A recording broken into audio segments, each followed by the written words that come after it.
We have seen how continuous time complex exponentials have inbuilt continuous time sinusoids. This is the time domain representation of these sinusoids. Today, we'll go beyond the math and discover how we experience these signals every single day, often without even realizing it. Oh, Okay, we know that continuous time complex exponentials are characterized by their magnitude, frequency, and phase. Well, so are sinusoids. This is how changes in the amplitude and frequency look like. hmm. Now, when we consider this complex exponential, we see that the corresponding sinusoids in the time domain are shifted by an angle phi.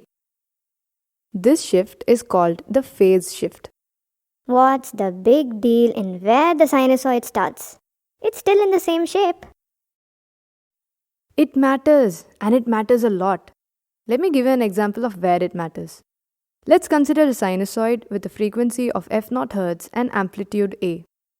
Ideally, this is the sort of signal you would expect in the voltage waveform of a single phase power supply. Now, you might have also heard of the three-phase power supply. Did you know that the difference in the voltages in the three phases is only in their phase shifts? We see here that the voltages differ by an angle of 120 degrees. So, what happens if this phase shift isn't maintained? The power system becomes unbalanced and the equipment connected end up overheating, have reduced efficiency, and sometimes fail for good. All this just because sinusoids started from points they weren't supposed to. Yep, that's how important the concept of phase shifts is. In fact, the generators in power stations are mechanically designed to induce this 120 degrees phase shift. Okay, let's get a better feel for the sinusoidal signal. What do you think this signal sounds like? Sounds like. Well, it's going up and down, so I'm thinking. Wow, what a guess. Let's listen to what it actually sounds like. What?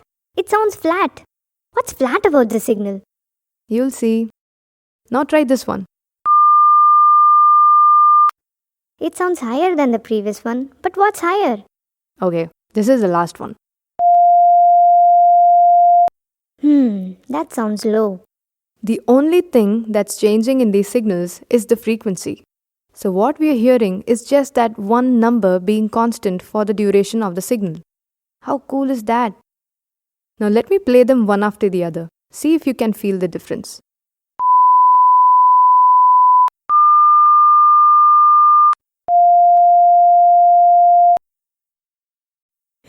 So we are converting this signal into this kind of a signal without even realizing it. That's really awesome. Yeah, right? By the way, this figure corresponds to the time frequency representation of the signal. The even cooler part is that there are ways to model this transformation mathematically. Oh, nice. Yeah, but that's for another season. Hmm. Now let's visit that interesting guess you had made earlier. In this, the frequency is a function of time. So that's what's going up and down. Yes. So we can hear changes in frequencies. What about the amplitude? What do you think happens to the sound if we increase only the amplitude? It sounds louder? Yep. Amplitude affects the perception of loudness. How do we hear phase? That's actually really interesting. Say we have a listener with his eyes closed. Let's now play a sine wave using a loudspeaker from here. This is the top view. Assuming his ears are just fine, do you think he'll be able to figure out where the sound is coming from? Yeah, certainly. So how did he do that? What was it about that sine wave that gave him the clue? What if the source was here or here? What's changing? It's still the same sine wave. It's the phase difference. Huh? In this case, the sine wave reaches both the ears at the same time. But in this case, it reaches the left ear first, introducing a shift in the sine waves heard by both the ears. And this difference helps us figure out the direction. Wow! Yeah, but there are many other factors that help us localize sounds. But the interaural time difference is quite useful in localizing low frequency sounds. Oh, Anyway, till now we were talking about hearing one sinusoid, either with a fixed or a variable frequency. In reality, the sounds we hear are made up of more than one frequency component. Let's take the example of musical instruments. This is how the note corresponding to 440 Hz sounds like when played on a piano. this sounds quite different from a 440 Hz sinusoid. Yeah, that's because the note contains more than just that one sinusoid. It also contains frequencies that are integer multiples of 440 Hz. While these frequencies are called harmonics, F0 is called the fundamental frequency. Every instrument affects the amplitude of the fundamental and the harmonics in a different manner. So the shape of the instrument and the manner of sound production makes each instrument render its own unique sound. This set of sinusoids is called harmonically related sinusoids, and they are absolutely fundamental to our study.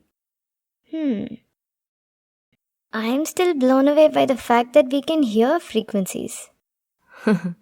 We can see them too, Huh? as colors. Oh.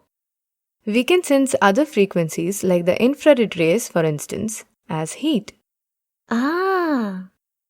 We can feel them even at a cellular level, as in the case of X-rays or UV radiation. Oh. I never realized that I could feel continuous time sinusoids in so many ways. Okay, let me leave you with a question. How do you think we can represent continuous time sinusoids in terms of continuous time complex exponentials? Think about it. And we'll meet you in the next one.